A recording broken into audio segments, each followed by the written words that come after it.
How's everybody doing? All right, just in Defcon style, we got this quick video to show you, so play good attention.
Yeah, what do you think? Awesome. All right, so our first speakers up today are Charlie and Chris, adventurers in automotive networking and controlling. Let's give them a big Defcon welcome. Come on! Yeah. All right. Yeah. Stand over there in the tray. All right. Hey, thanks for coming out. Yeah, thanks for getting up early or staying up late, however it is for you guys. I was disappointed we didn't boo the general off the stage at Black Hat, but I'm even more disappointed there's this many people awake at 10 o'clock. Shame on all of you. Go ahead. Let's go, Kevin. All right, let's go. So, as you said before, I'm Chris. He's Charlie. I don't know. Some people may know me for Windows heap crap. I think people know Charlie for computers of some sort. Yeah, I do computers. Okay. He does computers, and so can you. So we're going to talk about the cars we hacked today, and we're going to talk about the ECUs in those cars, and then we're going to give you a brief kind of overview of CAN. Most people are familiar with it, but we'll give you our 2 cents. Charlie's going to go over some standards and protocols. Then we'll go into the cool shit, which is CAN message injection. This is how we're actually doing physical control of the car, stuff like that. And from there, we can talk about firmware reprogramming of these ECUs, and that's how you would get what referred to in the business as persistence to be on the car forever. Yeah, so if you guys need any work on your cars, we're mechanics now. So like, I'm a licensed mechanic. Yeah, like all you got to do is you get on the internet and you can like order this stuff, and then I think that walk means you're right to the garage and I start working on it. So yeah, if you guys have a Toyota or a Ford that you want Charlie to fix, we'll just bring our laptops over and tune it right up for you. Yeah, everyone says how hard it is to get a job, but man, you just order this stuff and it's like job creators, yes, right here. Exactly. All right. So yeah, I'll talk. So let's talk about like what's been done before and why we decided to build on that. So in 2010, 2011, a couple papers came out by a group of researchers from University of Washington and University of California, San Diego, and they did like awesome work. Like I read their paper, it was incredible, and immediately I was like, how can I expand on this? And I was like, well, I can't, right? They did everything. They remote attacks. They looked at the attack surface, vulnerabilities. They wrote remote exploits. They controlled things through the CAN network. They did like the whole thing, and it's super impressive work. But the one thing that they didn't do was they didn't tell anyone about any of the details. So there's this video where you can see this like big black dot, and so it's like the guy walks in and he unlocks the car and drives off. And when I first saw it, I was like, oh shit, they just stole someone's car for real, and they don't want like the cops to bust them, and that's why they covered it up. But it turns out they covered it up because they didn't want anyone to know what car they worked on. And then if you look in their paper, you see things like this, where instead of giving you the actual data packets that they use to like control the car, they avoid giving all the bytes out to you. So it's a great paper with no real data information in it, which kind of sucks. Right. So they basically said, I can remotely attack your car, I can control aspects of your car, but you can't do that. Right. So that was like, that made us want to say, we want everyone to be able to do this, right? I wanted to share what we know how to do. It took us like 10 months to do this. Yeah. So we don't want everyone to have to go through 10 months of pain like we went through. We want people to go through 2 months of pain. And Hopefully, instead of spending the first 3 months just flopping around, not knowing what to do, you'll be able to take what we give you, get a tool, cut it open, and be reading and writing stuff on your car within a few hours.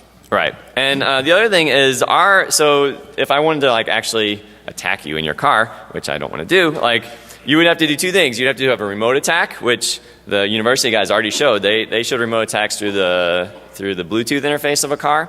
And they also showed like a pretty cool one where you stick a CD into the radio and they can get code running that way. And then the second part is doing something to the car itself. And so our research was purely focused on the second part, because like we've written exploits our whole life, and exploits are kind of boring. But the cool thing is like making cars drive around. So what we wanted to do is we wanted to use new vehicles. They never said what vehicle they used, but everyone thinks it's a GM. It was. So some guy who's up here, who I have no idea who it is, and he would have no idea what the right answer was, says it's a Chevy Malibu. And he's right. So anyway, there was a car that they used. So we chose different cars. We also chose cars that had like more electronic features than the cars they used, such as like stuff that had to do with steering. So that was like something new. But the main thing that's different is that we want to share all the data and all the hard work we did so that everyone else can do the same thing, because car research is cool, so I want other people to do it. Yeah, I'm sure more people than us want to do this stuff, so we'll try to help everyone out. All right, so the first thing I learned, like we're software guys. Like we don't really know that much about hardware, cars, or... I know Windows. That's about it. Yeah. I was like, okay, a car is just like a big iPhone, right? I'll be good. This is going to be no problem. So it turns out it's not. So like in the old days when I wanted to do research, I would just like download some software and start looking at it. And that's super easy. But it turns out like starting car hacking, not so easy. So you had to buy a car. It turns out this is really hard, especially when you're like, okay, I want a 2010 Toyota Prius with intelligent park assist. And they're like, okay, what color? Don't care. Don't care. That's like, what about like if it's like kind of scratched up? Fuck, I don't care, right? Mileage. Don't care. Right, mileage don't care. Right, I don't care what color. I don't care like where it's at. Anywhere in the country, just I need to find this car and I want to buy it from you. And this is actually. And they would say, "What do you want to spend?" And we said, "Just give me the car." Right. Just give me a car. We will give you however much you tell us. Just get us a car. I assure our backers have enough money to afford this car. Just give us it. Absolutely. Yep, we're like Iron Man. We have our own corporation, and we're just independently wealthy. We'll pay whatever. So anyway, we got the cars, and the first thing that comes up when they pull up, it's like, can it park itself? And then they're like, yes, I'll buy it. Yep. So anyway, so getting in the cars was hard, and then like we're used to working like this, usual work day right there. Yeah, right. Yeah, this is called working from home. But it turns out in car research, you have to like be out in your car, and it's like 20 degrees out, and you can't turn the car on because you've fucked up the ECUs and stuff. And so I'm sitting out there at 20 degrees with all the clothes I own on. Looking like the Unabomber, by the way. I know, yeah. Yeah, so a little bit. And my computer's about to freeze up. Anyway, so it's much harder to do car research. So this is like normally when you're ready to start like attaching your debugger, like that's how you work when you come to Vegas. You just do a little bit of work, just attach, like chilling, right? This is like regular software research. It's easy. Hardware research, it sucks. Like you're like constantly cutting up your hands and stuff. It's a total pain. And then when it comes time to finally do disassembling, like some people think Autopro's hard. Not us. No, it's always... I can handle Autopro all day. Yeah. But then it's like disassemble a car. Yeah. This is hard. The steps for that, by the way, from Toyota's website were in 388 easy steps, you can have the dash off. I was like, fuck this, give me a crowbar. Yeah. So the good thing is, we disassemble cars, but we don't reassemble cars. Oh, no, yeah. The Humpty Dumpty will never be put back together. No. So then when it comes time to debug, it's like I'm used to just busting out GDB or Ali debug. Like, I get that stuff. But debugging cars, it's like the car won't start. Okay, well, I just cut 17 wires, and one of them is a problem. Yeah. I should have stopped at 16. Yes, and I don't remember which ones they were. And then when you're writing your exploit or you're writing, your code, your payload, there's a bug, no big whoop. Bug when you're writing your payload for your car. The car requires a tow truck. Yeah, you call the flatbed, and they come and they pick up your car, and they take it to the dealer, and then you explain to the dealer why your dash is tore out, and why your computers are hanging from wires in your car. I said, seriously, don't worry about the inside of the car. You're going to get this car, and you're going to freak out. Don't freak out. Just call me, and I'll tell you what to do. Yeah. And then when they couldn't fix the car, because imagine that they had never seen this problem before. Seriously, they had to get like corporate Toyota on the line. Yeah, It's like, we've never seen this. I was like, I'm sure of that. Yeah. And then, so then they call Chris and they're like, yeah, Toyota says that we should put everything back together. And Chris is like, no, don't do that. Just make it run. Yeah, I was like, I have 500 parts in my garage. You're not getting them. Just fix it. All right, and then finally, like when your application finally crashes, when you're fuzzing or something, like that's a good thing. People are happy, and at worst, your application stops. When you crash in your car research, it's like a totally different story. So the short story of this is I have this feature that I'll show you guys later how you can make the brakes not work in your car. And when you're like, I was pulling in my driveway with this feature engaged, and I was like, oh no, it's too late. And there was my real car on this side of the driveway, and there was my house on this side of the driveway, and all I had was a tunnel into my garage and no brakes. So I was like, I tried whatever I could. I panicked. I just rammed into the back of my garage. Charlie called me. He's like, I wrecked. I was like, that's awesome. We did it. I know. Yeah, Chris was not supportive. No, I didn't care about his there. well-being. I was just happy we did something. Yeah. So anyway, I crashed the wall, and then here's some more photos. My lawnmower Poor lawnmower. got totally destroyed. You can see the back of my garage. It's no longer flat anymore. The wood is all splintered, and then here's the picture. Poor lawnmower. The first ever cyber victim in the physical world. Yeah. When it goes on Wikipedia, you can say that we were the first people to cause harm to an object through automobile research. Yep. That poor thing. Okay, so let's talk about the cars we actually got. So this is like breaking research since no one ever really talks about this. But so we decided to get the hardest possible cars to hack, it seems. But really what we did was we just said, we ordered up, what's the cheapest car that has auto park? And we found two. So 2010 Ford Escape. It has such advanced features such as cruise control, backup camera. But what we cared about is parking assist. Yeah. So here is a video of real park assist in action. This is not hacking. This is like a feature from the car. So you're driving along. It like tells you, it's like put it in reverse. You put it in reverse, and you back up, and then it steers for you. So it doesn't make the car move. It doesn't change the gear, but it will steer for you. So it's like. Right. You'll see the wheel move. There should be some sound. Is there sound? Anyone? Sound? Can you make the sound You're supposed work? to look boss, too, while holding your GoPro. So we had to try and figure out what type of codec we were dealing with, which we did by downloading every single RFC and grepping through them en masse for codecs whose frame sizes matched what we... Holy shit. I don't remember grepping or saying that. Likewise. Yeah. So anyway, so maybe sound from the video and not the next room would be awesome. But anyway, so that is that. So this thing, it was like, this is really cool. The car parks itself. That means there's a computer in the car that can make the steering wheel move, and that's of interest. It does stuff. Yeah. All right. I had a 2010 Toyota Prius, and this was like your super luxury end Toyota Prius. It had radar cruise control, so if you're going down the highway and a car in front of you was going slower, it would slow down for you, which meant, right, the brakes are going to slow you down, we thought. It has lane keep assist, which was cool, where you can set it if you're going off the road. It sees the lines and will kind of correct the car for you. This is for real the car from the future. This is the car from the future. When Chris was driving to South Bend for our testing, he says, I just kicked back and was on Twitter. I was just tweeting the whole time, driving my foot. It just steers you, and like if you're going to wreck it, yeah, it's like if you're going to wreck it, stops you. If you're going to wreck it, beeps. It's like if it starts beeping, I know I have to get off Twitter for a second. Yeah.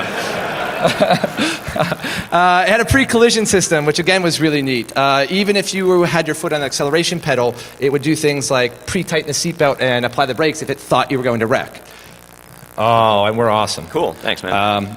And again, it also had intelligent park assist, which what we really wanted, right? I think one of our main goals for this was have the car steer itself without anything, that is doing it with a computer. We didn't even know if it would be possible. So we wanted to make sure there was a computer doing steering for us.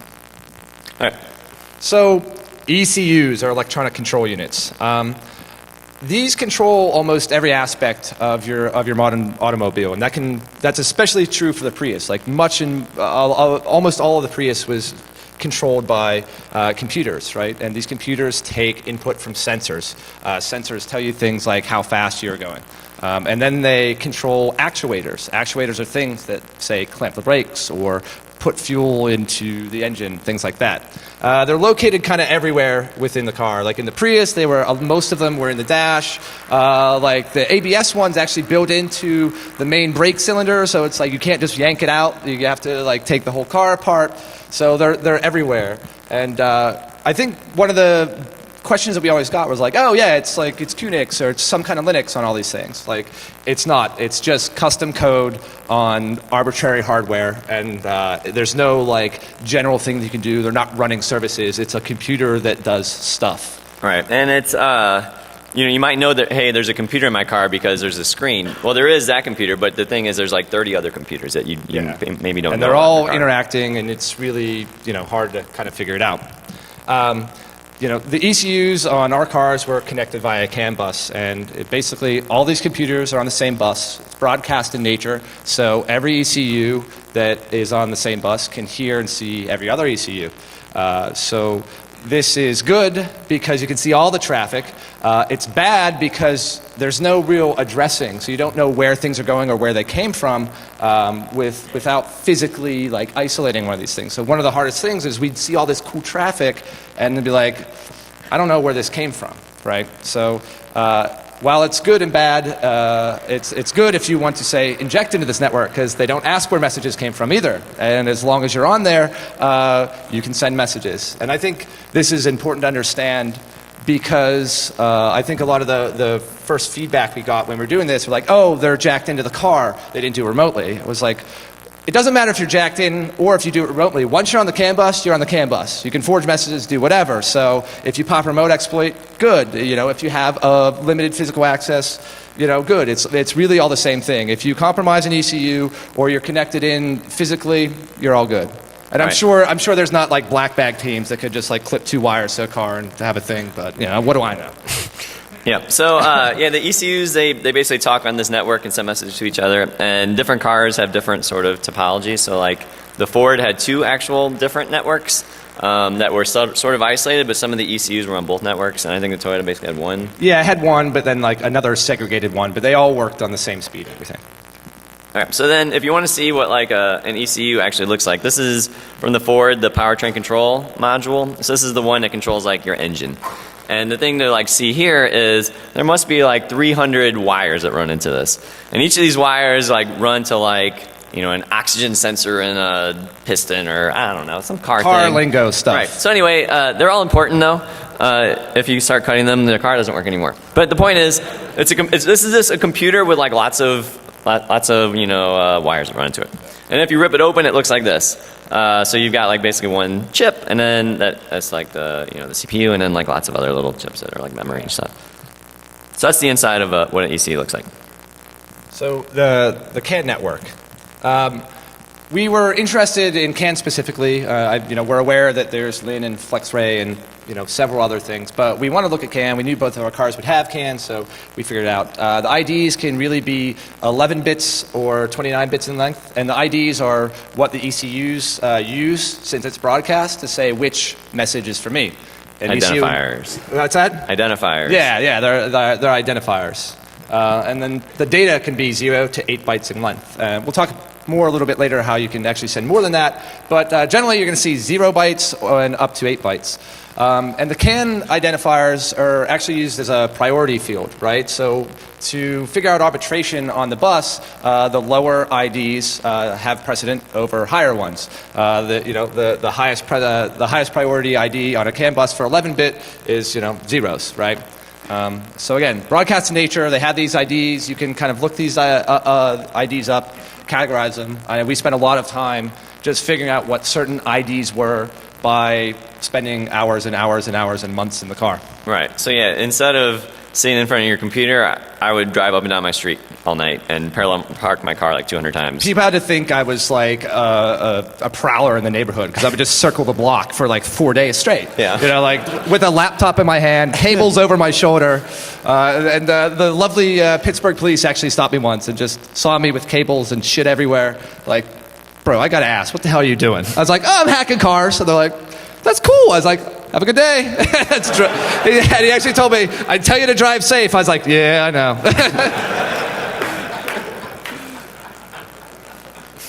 So these are kind of the normal style CAN messages. You'll see that the format that we use was made up by Charlie and I to be human readable, and it also digestible by our API, which we'll talk about. IDH and IDL are just a byte apiece. Combine them, it's a 16-bit, it's 11 bits, but ID.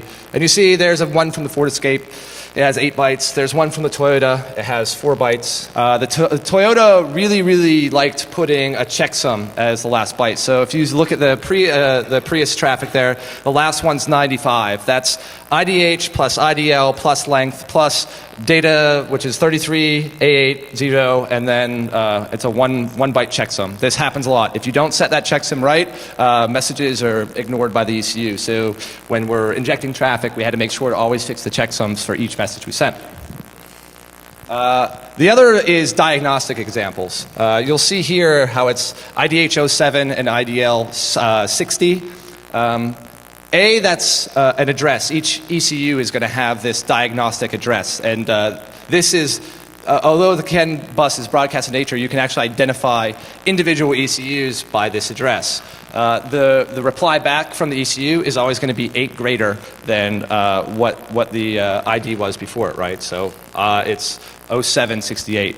If you actually saw in the academics papers, they didn't cut off the front half of a lot of their messages that they were using, and not so shockingly, they all started with 0007. So there were a lot of stuff that they ended up we derived that were diagnostic messages. Right. For them. So there's normal messages, which was in the last slide, and that's basically what your car normally uses. The computers talking to each other. And diagnostic messages are you usually would never see in your car unless you're like in the shop. Yeah. Mechanics use these to figure out what's wrong with your car, right? Check engine lights on. You send these things back and forth and figure it out. So these are used to to talk to one particular ECU and ask it how it's doing or trying to make it do things or whatever. Yeah. Okay, so different cars will follow different standards. Our 2 cars followed the standards sometimes when they felt like it, I guess.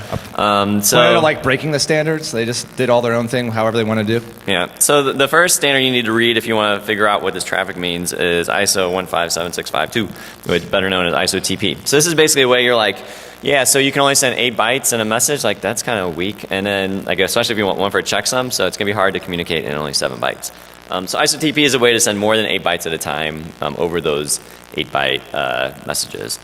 And the way it works is basically your very first byte is like metadata for the rest of the data. And depending on if it's a 0, 1, 2, or 3 in the first nibble, like the first 4 bits, tells you whether it's just going to be one frame, whether it's the first of many, whether it's other ones, whether it's a response, and so forth. So here's what that looks like in ISO TP data. So on the top one there, it's a 03, which means it's a single message, and the data is 3 bytes in length. So the actual data is 14FF00. And then the next one, it's you send a 1, which means there's going to be more than 8 bytes data altogether. And then the length is going to be 082, so 82 hexabytes. And then the data starts. And then you get a response back of 30 saying, okay, I know you're talking ISO TP, I'm ready for that. And then the next one is 2, which means this is a follow-up packet. And 1 means it's the first follow-up packet. So then it's data, and then 2, second follow-up, 2, 3.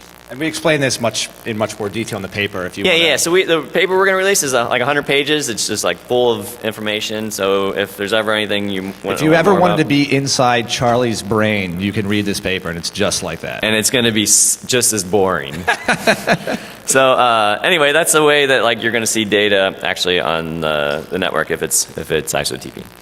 So ISO TP just says how to send lots of data, but it doesn't say what the data looks like. So there's another standard, ISO 14229 or 30, that describes what that data is supposed to look like, at least in some respects.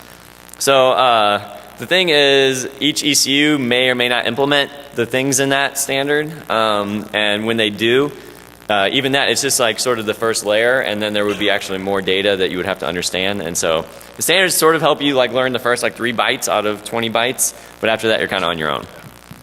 And also with it being that every ECU doesn't have these, when we originally did this, we looked up the spec and it's like, oh, each ECU is going to have read memory by address. We'll just rip the firmware right off. Yep. No. It's totally disappointing. None of mine had any of that functionality. So you get all excited when you read these standards. You're like, this is going to be simple. Yeah. All the cars are going to follow this. I get the firmware. I'll just write it on. I'll make it do whatever. Car will blow up. I'll be internet famous, it'll be great. And it's 10 months of just crying, just in your car crying, wonder why your neighbors think you're weird.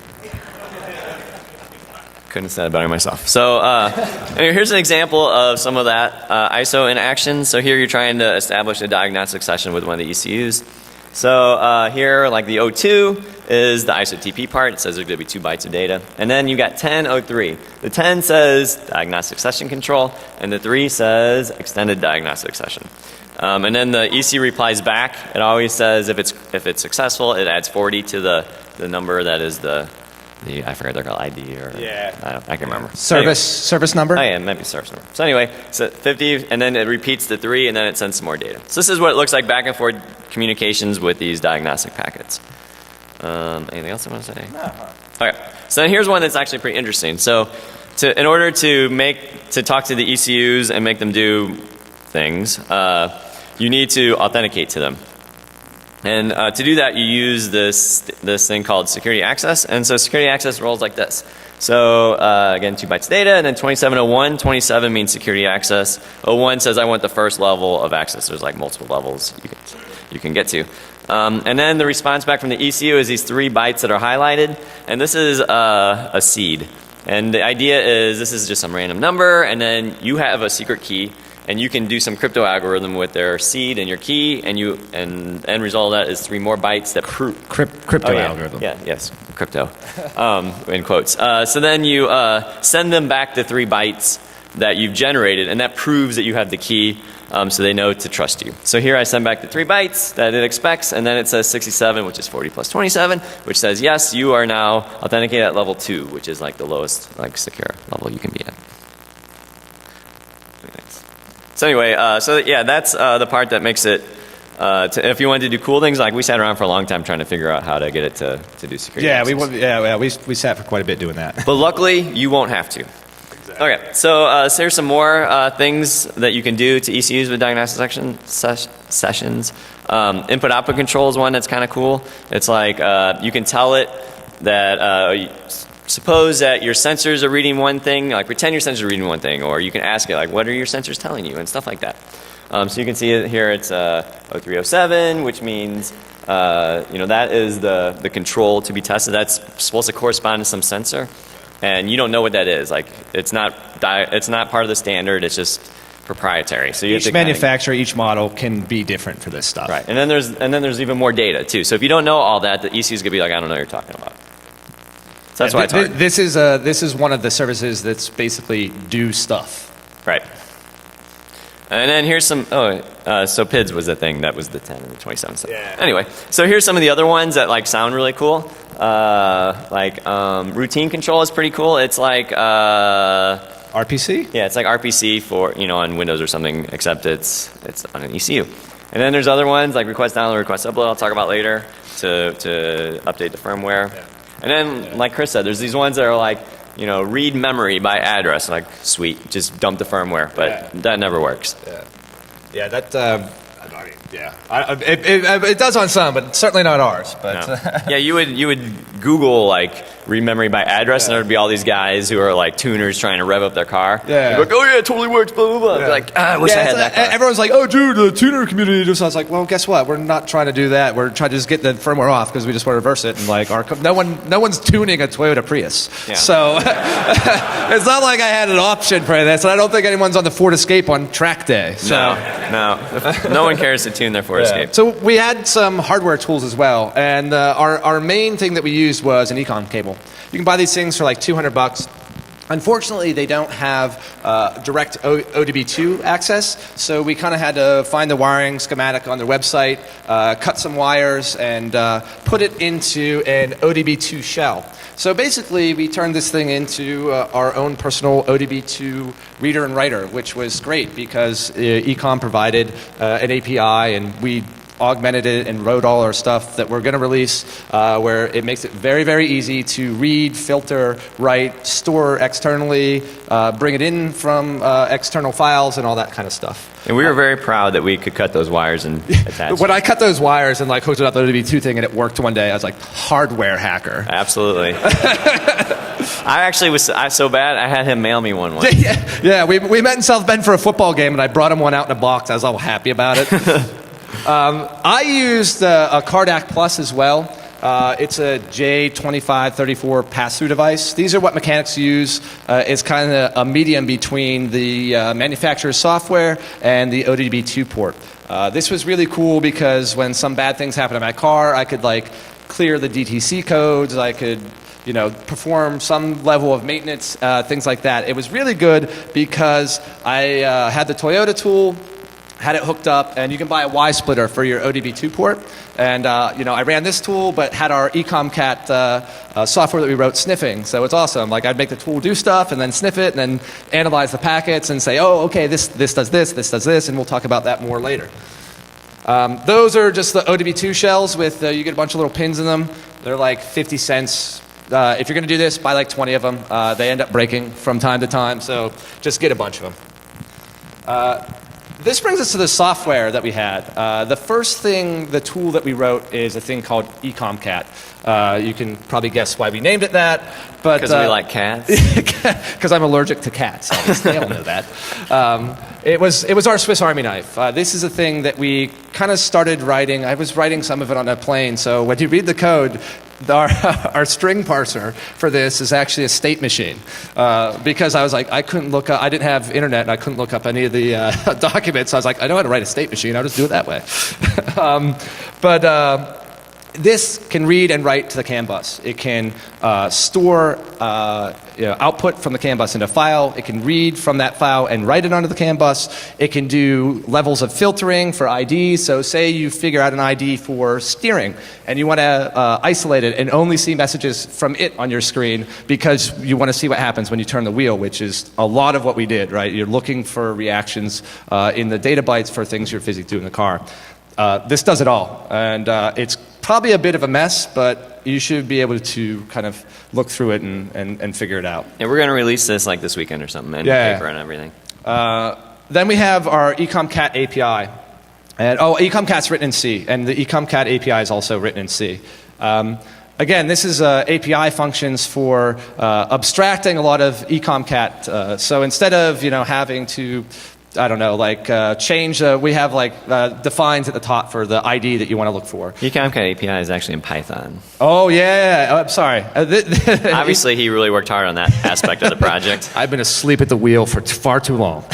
But the ecomcat API, is the Python portion of what we did for ecomcat, and there's another thing called carlib that is the thing written in C that the ecomcat API uses. There we go. And so it's just an easy way to do car stuff without having to write C or compile, and it makes it really easy. And then we also did pyecom, which again is just more Python stuff. And the neat stuff about this is you don't have to worry about ISO-TP or things like that. You can just say send data bytes, and if it's going to send you 2,000 hex bytes back, it takes care of it for you. You get it back, and you can do whatever you want with it. We gotta start moving. Okay. Okay. Here's some example code. Open a device. And then you can say, hey, here's one of those debug lines we know. Send it. Done. So instead of having to do all this in C and do 8 months of research, you can buy an ecom cable, copy and paste this, and your car hacking. Right. So the idea is you can read or write CAN traffic with 2 lines of Python now. That's it. Yeah. So, not all the functions in the automobiles are performed by CAN. So, example, in Charlie's car, the acceleration pedal was kind of directly wired into the engine ECU. So, not everything's going to happen. Right. So, since it's directly wired, there's no way that it's ever going to listen to anything on the CAN bus that tells it to do anything related to, the throttle, because it just knows that doesn't happen on CAN. Yeah. And also, when you're doing this stuff, you have to realize there's going to be contention between what the actual ECU is sending and what you're trying to forge as well. So, you're not going to have completely proper reactions all the time for certain things. And then there's going to be actually safety features involved. We'll talk more about steering with the park assist, right? We couldn't go over a certain speed. All right, so let's get to some of the things that we can inject. So these are like, we'll start with some of the most easy stuff. So there's one packet, CAN-IDs 201, that you can set the speedometer and the tachometer on the Ford. And so this is the code, the Python code that would do that. Yeah, if you had a Ford Escape, you could literally copy and paste that. Right. Oops, I did the wrong thing. So here's like a video that just shows. This is like, I'm on a closed test track here that I rented out. You can tell we were really careful. So yeah, I'm not really driving 60 miles an hour, but it sure looks like it. Okay, and then you can do the same. The same thing works for Toyota. It's like 2 lines. We're obviously. Let's see, Chris. Yeah, blah blah blah. We're not moving. Believe it. I want to show people that I'm not somehow. It's like not a magic trick. Garage. And then you can just tell it. Really, the garage is moving on a flatbed truck, and it's all tricked. Exactly. We don't really know what the hell we're doing. We hired Michael Bay to figure this out for us. So anyway, so you can change the speedometer. In the Toyota, you could do braking. Remember before I talked about how the pre-collision system could brake for you. So we isolated the messages that were being sent, and usually they would come across saying like, hey, don't brake. But finally, I took some garbage cans out and backed the car up about 200 meters and floored it, and then went right to the garbage cans and hit them, and it would beep, and the brakes pumped when it happened. So we isolated not enough that to stop from nailing the garbage. No, not enough to stop actually from destroying the garbage cans, but enough that we found out what the messages were. So, right, which is really what we cared about. Yeah. So. Here's the code for that. You can copy and paste that guy, and we just decided, hey, we want the brakes at full force. So here's a video of us. Again, we're on a closed test track. Closed test track. And right now, you'll see when the car stops. We're driving about, what, 50 or something? Yeah, we're about 50, and you can immediately... And then right now we do it, and then we're like... And you can even press on the acceleration pedal. As long as you're still sending this message, you can press on the acceleration pedal and you can't move. This completely immobilizes the car. All right. Steering in Toyota was a bit tricky, but eventually, like Charlie said, we were the people outside parallel parking our cars for 2 months straight, looking like crazy people and trying to get these messages. We figured these out. The only thing with the Toyota, it refused to do it unless you were in reverse. So then we had to figure out how do we trick the car to think it's in reverse. So we did that. And then... it would only work if you're going slow. Yeah, it only worked if you're going slow. So like if you saw the Nintendo controller demo, we did that before we figured out how to trick it. And we gave it, we're like, well, now we need to make it figure out how it thinks it's going slow. So if you go to the next slide, we just have some code and some files that we're going to put up. And it's like, hey, we're going slow. Hey, we're in reverse. Hey, jerk that wheel, man. And this is a really good video of Charlie and I almost dying on our closed test track. Yes. So I'm driving along my own business, and Chris and I'm tells next the to steering Charlie. wheel to jerk to the right. I can't even hold the GoPro anymore. I think here's where we almost die, right here. I make the mistake of trying to adjust I tried to adjust my seatbelt, and right when it was going to happen, it almost killed me. So here's the you know, if you were driving, what it looks like. That's going to be not good times in traffic. Yeah. All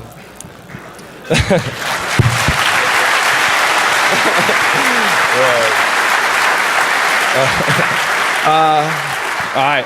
So we have acceleration. Acceleration was a bit weird because Charlie mentioned before that there was 2 CAN buses. They both ran at the same rate, but this one was kind of segregated. So although we had to just clip into this individual CAN bus and couldn't do it over ODB2, if you're going to compromise the ECU, this ECU is on this bus, and this is the one you would want to pop.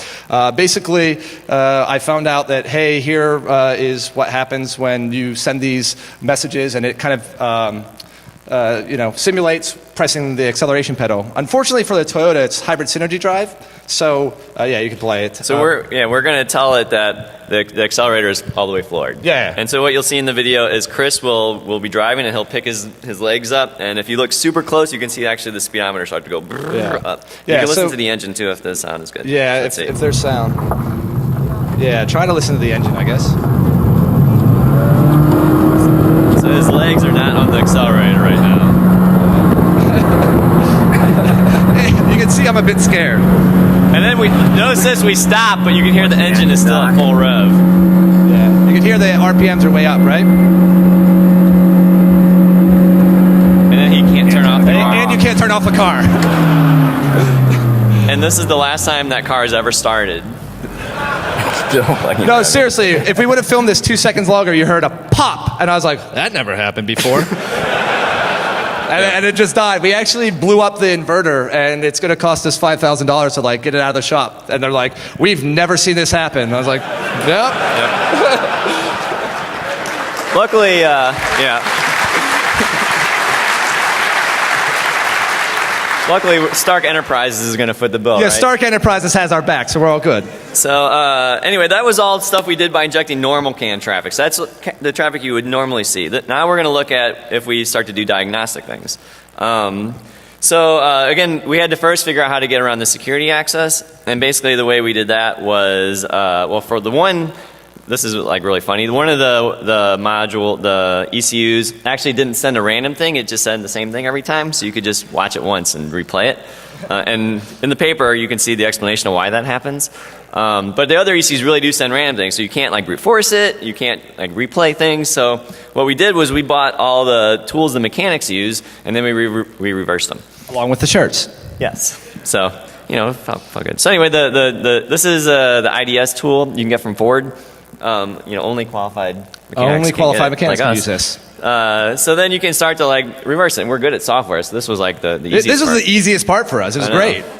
So this is you can look at this DLL. This is the algorithm that it uses to take the seed and the key and compute the response.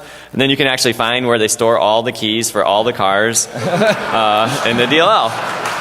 And for $200 easy, you too can have all the keys. Yep. And that's all in our Python script. So, and then the keys, it turns out, are 5-byte values, but sometimes they would make them ASCII bytes. And so they were like it's always fun to see people's passwords. Yeah, those are all Ford keys, by the way. Yeah, these are all from Ford keys. And that's, in Hackers, the movie, they said God is the most used password. And they didn't use God, but they did use Jesus. God bless. Yep. Now, so here's the keys for the 2010 Ford Escape. Yeah, it's all on an API. You don't even have to worry about these. We can just do it all for you. And then... yeah, Toyota's much the same. They actually just use 2 bytes and XORed them with 2 static values. There. Yeah, so theirs was pretty lame. XOR 2 values. I think we can all do that. Yeah. But we do it for you in Python. Exactly.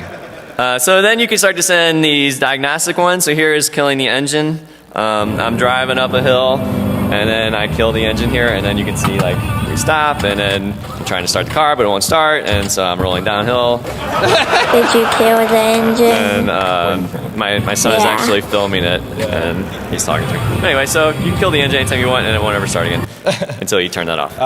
You can turn the lights on and off in the Toyota if they're in the auto state. So you can say, hey, turn them on, turn them off. Car blew up. We didn't get a chance to film it.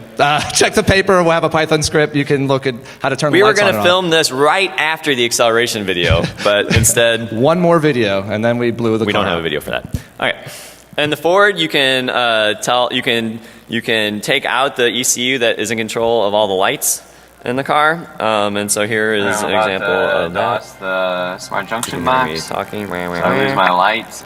I'll turn that down so you can't hear me. So anyway, so the lights go out, and it's like the air conditioning goes out, the radio goes out, the brake lights go out, the headlights go out. So if you can imagine driving down a dark street, you would be in not fun. Super stealth mode, engaged.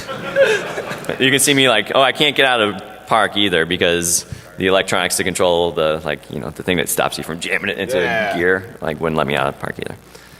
We can do the horn in Toyota, so you can just blast the horn and forever until it malfunctions. So here's us messing with Andy Greenberg. Oh my god. Oops.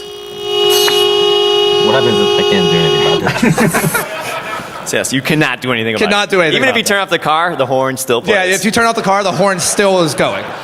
We talked about the pre-collision system before. Toyo, we can actually yank the seatbelts. So if the driver's driving, you see here, it's me versus Charlie via seatbelt. But I'm going to fight it. Fight it, Charlie. And, I'm like, stop it. Yeah, well, it's not that great. It's like really annoying. By the way, I kept on telling her, I was like, that's the last one, I'm done, I swear.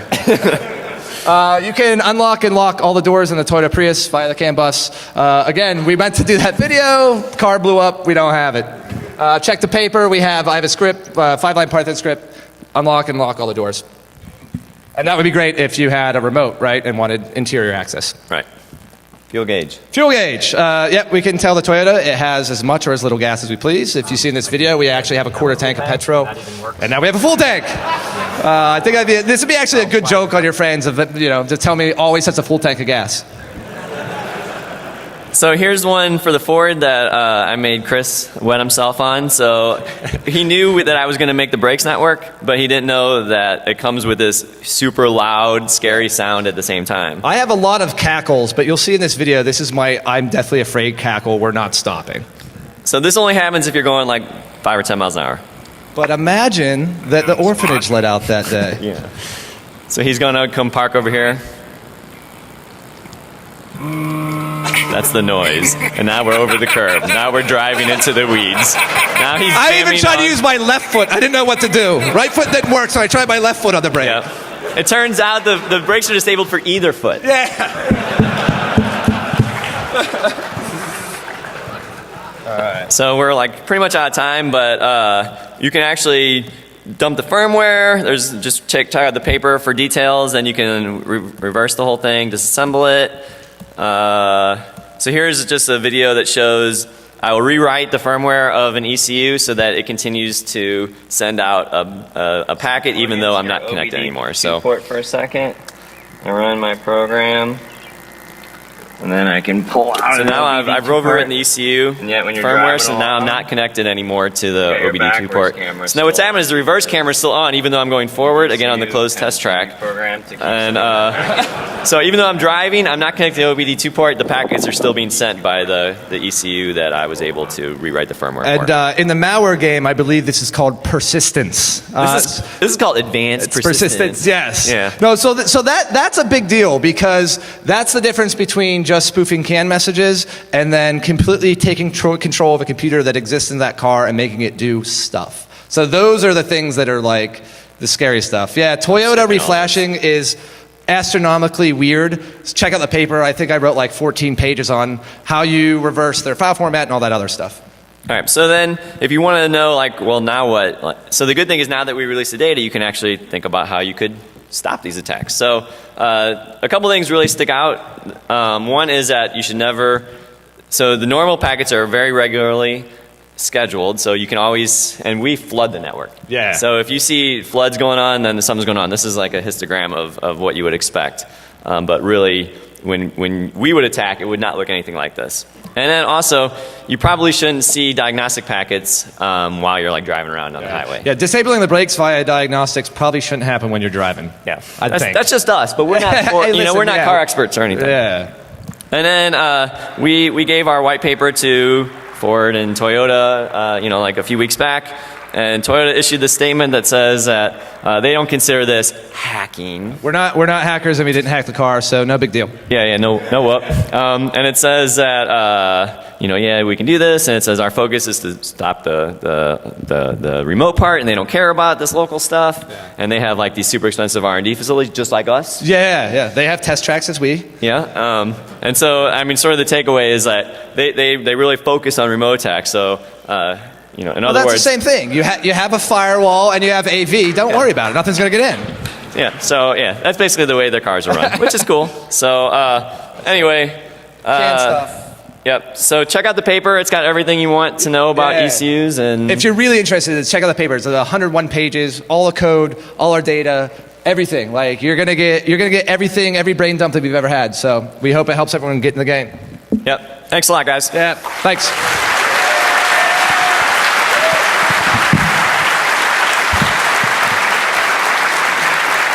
Good job, buddy. You'll be able to take what we give you, get a tool, cut it open, and be reading and writing stuff on your car within a few hours. Right. And the other thing is so if I wanted to like actually attack you in your car, which I don't want to do, like you would have to do two things. You'd have to have a remote attack, which the university guys already showed. They showed remote attacks through the Bluetooth interface of a car. And they also showed like a pretty cool one where you stick a CD into the radio and they can get code running that way. And then the second part is doing something to the car itself.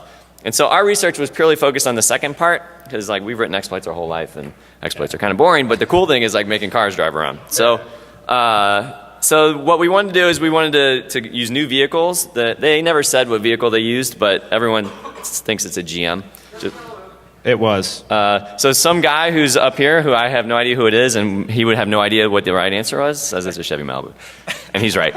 So anyway, there was a car that they used. So we chose different cars. We also chose cars that had like more electronic features than the cars they used, such as like stuff that had to do with steering. So that was like something new.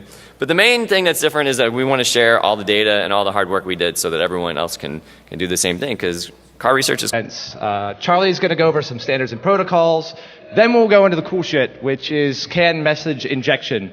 This is how we're actually doing physical control of the car, stuff like that. And from there, we can talk about firmware reprogramming of these ECUs, and that's how you would get what referred to in the business as persistence, to be on the car forever. Yeah, so if you guys need any work on your cars, we're mechanics now. So like, I'm a licensed mechanic. Yeah, like all you got to do is you get on the internet and you can like order the stuff, and then I think that walk means right to the garage and I start working on it. So yeah, if you guys have a Toyota or a Ford that you want Charlie to fix, we'll just bring our laptops over and tune it right up for you. Yeah, everyone says how hard it is to get a job, but man, you just order the stuff and it's like job creators, yes, right here. Exactly. All right. So yeah, I'll talk. So let's talk about like what's been done before and why we decided to build on that. So in 2010, 2011, a couple papers came out by a group of researchers from University of Washington and University of California, San Diego, and they did like awesome work. Like I read their paper, it was incredible, and immediately I was like, how can I expand on this? And I was like, well, I can't. Right? They did everything. They remote attacks. They looked at the... How's everybody doing? All right, just in Defcon style, we got this quick video to show you, so play good attention.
Yeah, what do you think?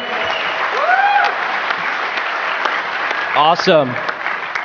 All right, so our first speakers up today are Charlie and Chris, adventurers in automotive networking and controlling. Let's give them a big Defcon welcome. Come on! Yeah. all right. Yeah. Stand over there in the crate. All right. Hey, thanks for coming out. Yeah, thanks for getting up early or staying up late, however it is for you guys. I was disappointed we didn't boo the general off the stage at Black Hat, but I'm even more disappointed there's this many people awake at 10 o'clock. Shame on all of you. Go ahead. Let's go, Kevin. All right, let's go. So, as you said before, I'm Chris. He's Charlie. I don't know. Some people may know me for Windows heap crap. I think people know Charlie for computers of some sort. Yeah, I do computers. Okay. He does computers, and so can you. So we're going to talk about the cars we hack today, and we're going to talk about the ECUs in those cars, and then we're going to give you a brief kind of overview of CAN. Most people are familiar with it, but we'll give you our 2 cents. The attack surface, vulnerabilities. They wrote remote exploits. They controlled things through the CAN network. They did like the whole thing, and it's super impressive work. But the one thing that they didn't do was they didn't tell anyone about any of the details. So there's this video where you can see this like big black dot, and so it's like the guy walks in and he unlocks the car and drives off. And when I first saw it, I was like, oh shit, they just stole someone's car for real, and they don't want like the cops to bust them, and that's why they covered it up. But it turns out they covered it up because they didn't want anyone to know what car they worked on. And then if you look in their paper, you see things like this, where instead of giving you the actual data packets that they use to like control the car, they avoid giving all the bytes out to you. So it's a great paper with no real data information in it, which kind of sucks. Right. So they basically said, I can remotely attack your car, I can control aspects of your car, but you can't do that. Right. So that was like, that made us want to say, we want everyone to be able to do this, right? I wanted to share what we know how to do. It took us like 10 months to do this. Yeah. So we don't want everyone to have to go through 10 months of pain like we went through. We want people to go through 2 months of pain. And hopefully instead of spending the first 3 months just flopping around, not knowing what to do,